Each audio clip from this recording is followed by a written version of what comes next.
और हम कुटुंबियों को घर बैठे ही आपके दर्शन हो रहे हैं। राजा युधिष्ठिर ने इस प्रकार भगवान का खूब सम्मान किया और कुछ दिन वहीं रहने की प्रार्थना की। इस प्रकार भगवान श्री कृष्ण इंद्रप्रस्थ के नर नारियों को अपनी रूप माधुरी से नयनानंद दंड का दान करते हुए वर्षात के 4 महीनों तक सुखपूर्वक वहीं रहे। परीक्षित, एक बार वीर शिरोमणि अर्जुन ने गांडीव धनुष और अक्षय बाण वाले 2 तरकस लिए तथा भगवान श्री कृष्ण के साथ कवच पहनकर अपने उस रथ पर सवार हुए जिस पर वानर चिन्ह से चिन्हित ध्वजा बनी हुई थी। इसके बाद विपक्षी वीरों का नाश करने वाले अर्जुन उस गहन वन में शिकार करने गए, जो बहुत से सिंह, बाघ आदि के भयंकर जानवरों से भरा हुआ था। वहां उन्होंने बहुत से बाघ, सुअर, भैंसे, काले हरिण, सर्ण, गवह, नीलगाय के लिए भूरे रंग का और गहरे हरिण, खरगोश और संगक आदि पशुओं का अपने बाणों का निशाना बनाया। उनमें से जो यज्ञ के योग्य थे, उन्हें सेवक गण पर्व का समय जानकर राजा युधिष्ठिर के पास ले गए। अर्जुन शिकार खेलते खेलते थक गए थे। जब वे प्यास लगने पर यमुना जी के किनारे गए, भगवान श्री कृष्ण और अर्जुन दोनों महारथियों ने यमुना जी में हाथ पैर धोकर उनका निर्मल जल पिया और देखा कि एक परम सुंदरी कन्या वहां तपस्या कर रही है। उस श्रेष्ठ सुंदरी जिह्वा, दांत और मुख अत्यंत सुंदर थे। अपने प्रिय मित्र श्री कृष्ण के भेजने पर अर्जुन ने उसके पास जाकर पूछा, सुंदरी, तुम कौन हो? किसकी पुत्री हो? कहाँ से आई हो और क्या करना चाहती हो? मैं ऐसा समझता हूँ कि तुम अपने योग्य पति चाह रही हो। हे कल्याणी, तुम अपनी सारी बात बतलाओ। कालिंदी ने कहा, मैं भगवान सूर्यदेव की पुत्री हूँ। मैं सर्वश्रेष्ठ वरदानी भगवान विष्णु की पति के रूप में प्राप्त करना चाहती हूँ और इसलिए कि यह कठोर तपस्या कर रही हूँ। वीर अर्जुन, मैं लक्ष्मी के परम आश्रय भगवान को छोड़कर किसी को अपना पति नहीं बना सकती।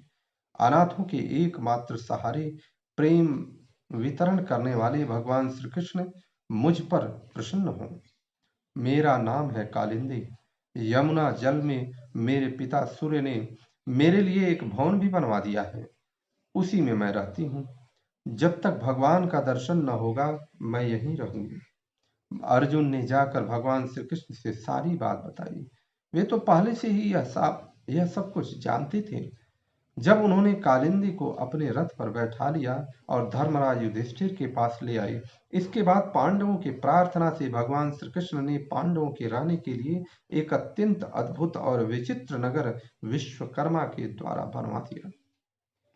भगवान इस प्रकार पांडवों को आनंद देने और उनका हित करने के लिए यहाँ बहुत दिनों तक रहे।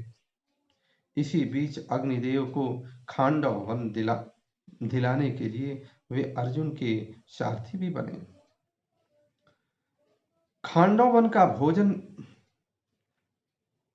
मिल जाने से अग्निदेव बहुत प्रसन्न हुए।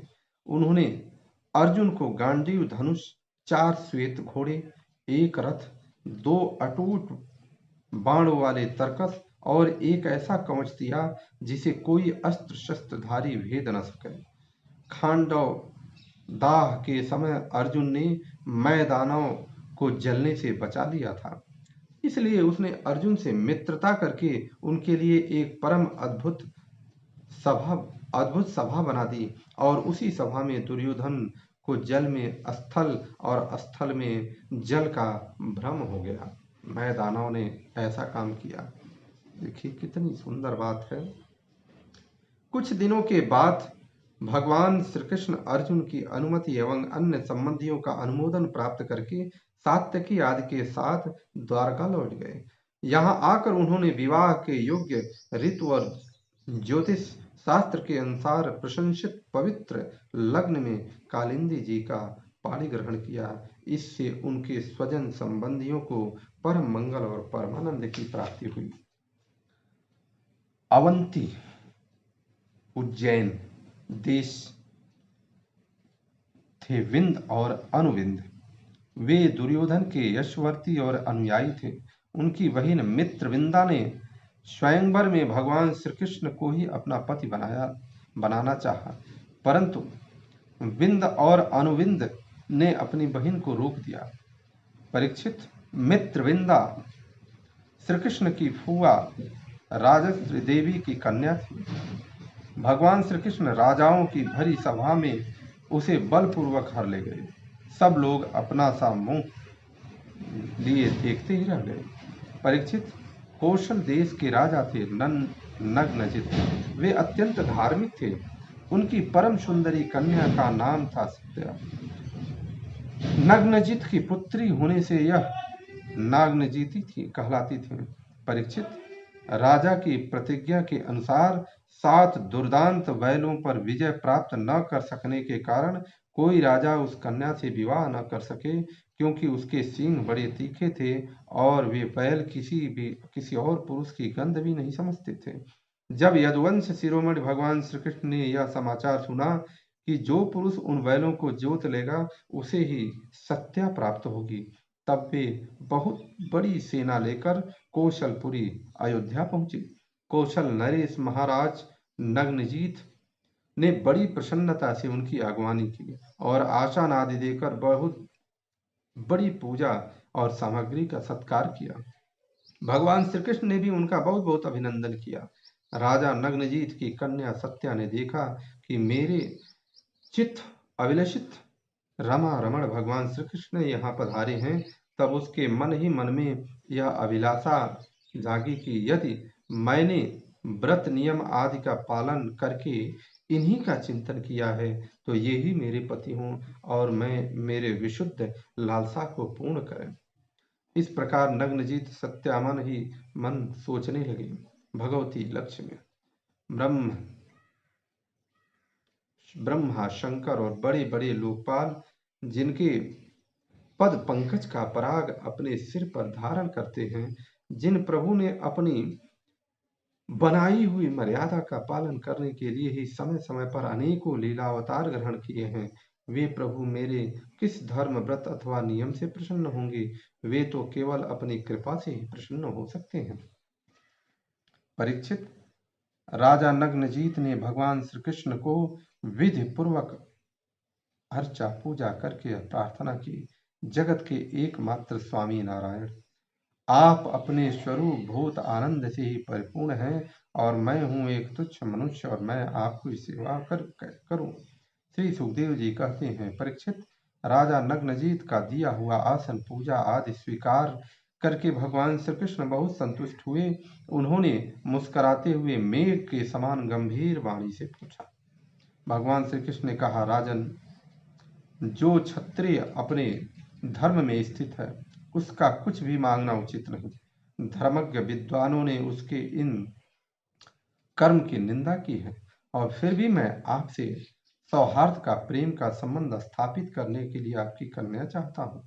हमारे यहाँ इसके बदले में कुछ शुल्क देने की प्रथा नहीं है। राजा नग्नजीत ने कहा, प्रभु, आप समस्त गुणों के धाम हैं, एकमात्र आश्रय हैं। आपके वक्षस्थल पर भगवती लक्ष्मी नित्य निरंतर निवास करती हैं।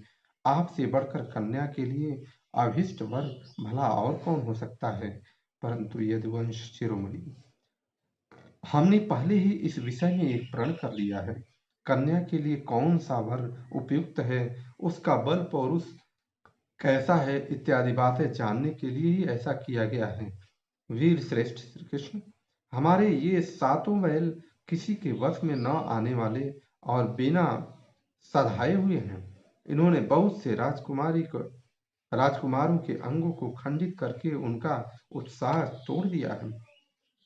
श्री कृष्ण, यदि उन्हें आप ही नाथ लें, अपने वश में कर लें, तो लक्ष्मीपति आप ही हमारी कन्या के लिए अभिष्ट वर होंगे। भगवान श्री कृष्ण ने राजा नग्नजीत का ऐसा प्रण सुनकर कमर में फेंट कस ली और अपने 7 रूप बनाकर खेल खेल में ही उन बैलों को नाथ दिया और उसके पश्चात इन बैलों का घमंड चूर हो गया और उनका बल पौरुष भी जाता रहा। अब भगवान श्री कृष्ण उन्हें रस्सी में बांधकर इस प्रकार खींचने लगे जैसे खेलते समय नन्हा सा बालक काठ के बैलों को खींचता है। भगवान नग्नजीत को बड़ा विस्मय हुआ। उन्होंने प्रसन्न होकर भगवान श्री कृष्ण को अपनी कन्यादान कर दिया और सर्वशक्तिमान भगवान श्री कृष्ण ने भी अपने अनुरूप पत्नी सत्या का विधि पूर्वक पाणी ग्रहण किया। रानियों ने देखा कि हमारी कन्या को उनके अत्यंत प्यारे भगवान श्री कृष्ण ही पति के रूप में प्राप्त हो गए हैं।